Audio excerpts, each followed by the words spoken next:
नमस्कार विद्यार्थी मित्रांनो, अभ्यास अलर्ट या आपल्या यूट्यूब चॅनलवरती आपलं स्वागत आहे. तर विद्यार्थी मित्रांनो, आज आपण पाहणार आहोत 11 ऑगस्ट 2026च्या अत्यंत महत्त्वाच्या चालू घडामोडी.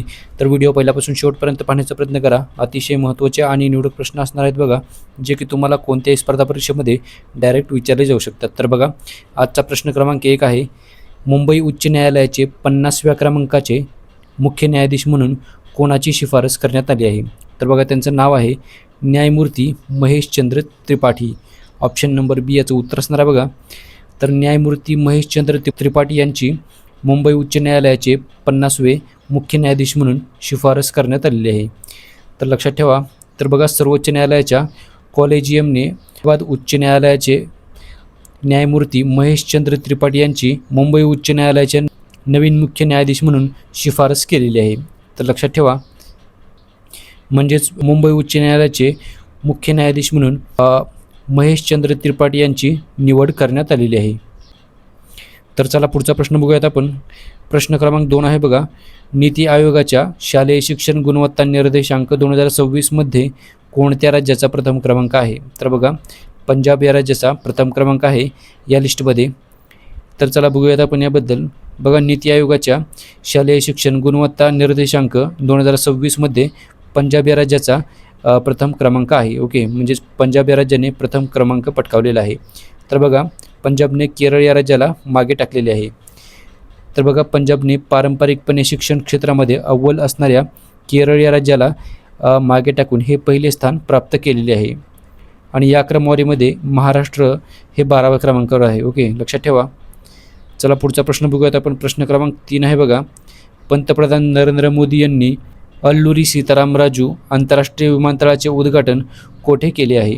तर बघा, याचं उत्तर असणार आहे ऑप्शन नंबर ए, म्हणजेच बघा, भोगमपूर, विजयनगर, आंध्र प्रदेश. तर आंध्र प्रदेशमधील भोगमपूरमध्ये याचे उद्घाटन करण्यात आलेले आहे. तर लक्षात ठेवा. पुढचा प्रश्न बघूयात आपण. प्रश्न क्रमांक 4 आहे बघा, भारतीय नौदलाचे नवीन उपप्रमुख कोण बनले आहेत? तर त्यांचं नाव आहे बघा A.N. Pramod. Option number C याचं उत्तर असणार आहे बघा. तर A.N. प्रमोद हे भारतीय नौदलाचे नवीन उपप्रमुख बनलेले आहेत. चला पुढचा प्रश्न बघूयात आपण. प्रश्न क्रमांक 5 आहे बघा, जागतिक युवा आंतरराष्ट्रीय ब्रिज चॅम्पियनशिप 2026मध्ये कोणी सुवर्णपदक जिंकले आहे? बघा, त्यांचं नाव आहे सायंतरी कुशारी आणि Sagnik Roy. Option number D याचं उत्तर असणार आहे बघा, वरीलपैकी दोन्ही. तर सायंतरी कुशारी आणि सागनिक रॉय या दोघांनीही जागतिक युवा आंतरराष्ट्रीय ब्रिज चॅम्पियनशिप 2026मध्ये हे विजेतेपद जिंकलेले आहे. चला बघूयात आपण. चीनमध्ये हेफई येथे झालेल्या 9व्या जागतिक युवा आंतरराष्ट्रीय ब्रिज चॅम्पियनशिप 2026मध्ये भारताच्या सागनिक रॉय आणि सायंतन कुशारी या जोडीने सुवर्णपदक म्हणजेच गोल्ड मेडल जिंकलेले आहे. चला पुढचा प्रश्न बघूयात आपण. प्रश्न क्रमांक 6 आहे बघा, E0FIR प्रणाली प्रामुख्याने सायबर आर्थिक फसवणुकीच्या प्रकारांना हाताळण्यासाठी कोणत्या राज्याने तयार केली आहे? बघा, याचं उत्तर असणार आहे गुजरात. ऑप्शन नंबर डी याचं उत्तर आहे बघा. तर गुजरात राज्याने ही प्रणाली विकसित केलेली आहे. चला बघूयात आपण. गुजरात राज्याचे गृहराज्यमंत्री हर्ष सांघवी यांनी गांधीनगर येथून या सेवेचे अधिकृत उद्घाटन केलेले आहे. आणि बघा, यामध्ये सायबर फसवणुकीच्या बळी ठरलेल्या नागरिकांना आता पोलीस ठाण्यामध्ये न जाता घरबसल्या कायदेशीर प्रक्रिया सुरू करता येणार आहे. चला पुढचा प्रश्न बघूयात आपण. प्रश्न क्रमांक 7 आहे बघा, राष्ट्रकुल क्रीडा स्पर्धा 2026मध्ये भारताने बॉक्सिंग खेळामध्ये किती सुवर्णपदक जिंकली आहेत? तर बघा, भारताने बॉक्सिंग खेळामध्ये एकूण 7 सुवर्णपदक जिंकलेले आहेत. तर ऑप्शन नंबर सी याचं उत्तर असणार आहे. चला बघूयात आपण. बघा, स्कॉटलंड या देशामध्ये झालेल्या ग्लासगो येथे पार पडलेल्या राष्ट्रकुल क्रीडा स्पर्धा 2026मध्ये भारताने बॉक्सिंग या खेळामध्ये ऐतिहासिक कामगिरी करत एकूण 7 सुवर्णपदके जिंकलेली आहेत. तर बघा, 10 पैकी 7 फायनल जिंकून भारतीय बॉक्सर्सनी राष्ट्रकुलच्या इतिहासामधील आपला आजवरचा सर्वात मोठा विक्रम जो आहे तो नोंदवलेला आहे. आणि बघा, बॉक्सिंगच्या पदक तालिकेमध्ये अव्वल स्थान पटकावलेले आहे. तर बघा, भारताला बॉक्सिंगमध्ये एकूण 10 पदके मिळाली असून सुवर्णपदक विजेत्यांची नावे आपण पाहूयात. ओके, तर बघा विद्यार्थी मित्रांनो, या स्पर्धेमध्ये भारताला एकूण 10 पदके जिंकलेली आहेत आणि त्यातील 7 सुवर्णपदके आहेत. तर बघा, त्यांची नावे पाहूयात आपण. कोणी कोणी सुवर्णपदक जिंकलेले आहेत? तर बघा, महिलांच्या यादीमध्ये बघा साक्षी चौधरी हिने 51 किलो वजन गटामध्ये हे सुवर्णपदक जिंकलेले आहे. प्रीती पवार हिने 54 किलो वजन गटामध्ये हे सुवर्णपदक जिंकलेले आहे.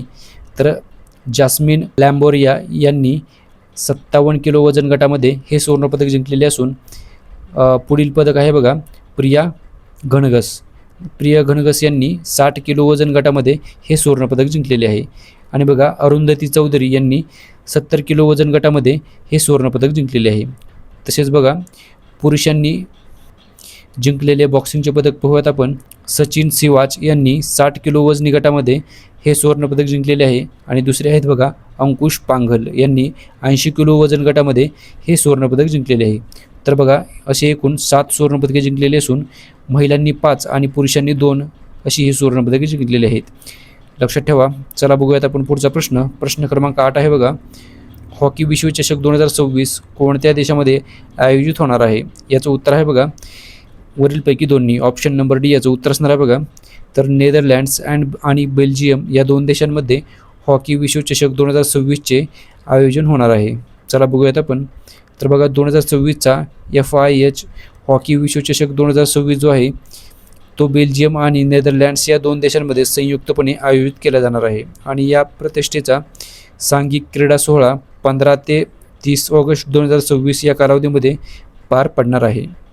चला पुढचा प्रश्न बघूयात आपण. प्रश्न क्रमांक 9 आहे बघा.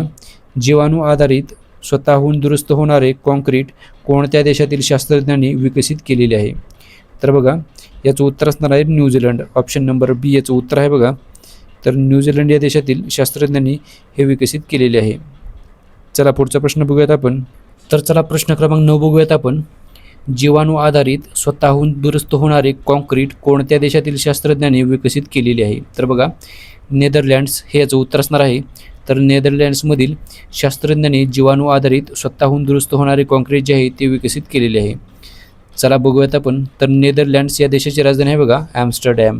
प्रसिद्ध सूक्ष्मजीवशास्त्रज्ञ म्हणजेच मायक्रोबायोलॉजिस्ट प्रोफेसर हेंक जॉन्कर्स यांनी आपल्या टीमसह या क्रांतिकारी तंत्रज्ञानाचा शोध लावलेला आहे.